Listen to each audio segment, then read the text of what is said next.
Hello everyone, welcome to part 13 of my series where I explore the museums that are offered by the Student Art Pass in London. Today the random number generator picked number 118, which was the Vestry House Museum. Now I'll be honest, the directions were leading me through a lot of private property at first, and then there was filming going on, so I thought I was going to have to just skip this one, but I'm so glad I didn't give up. So this house in Walthamstow is a former Victorian workhouse, and the downstairs exhibit teaches you a lot about domestic servitude during the Victorian times as well. Typically the workhouses were very crowded as poverty increased, and people usually tended to look down on the residents of these sorts of houses. But apparently the people of Eastern London had more sympathy for those that lived in this Walthamstow house. The upstairs exhibits then display aspects of Victorian life.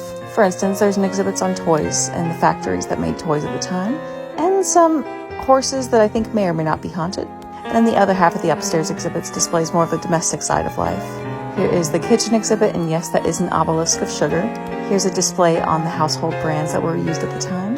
Here are some more utensils that would have been common in the Victorian kitchen, and a typical Victorian laundry room. I also found out that the same irons that would be used for creating ruffles could also be used for curling hair.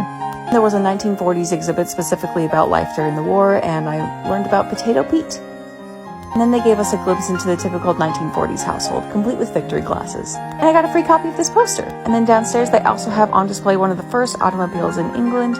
It operated on one cylinder, and there's some footage of it being used. And then the gardens, which are a bit chilly for winter, but I'm sure will be lovely in spring. So don't forget to like and follow to find out which museum I'll visit next.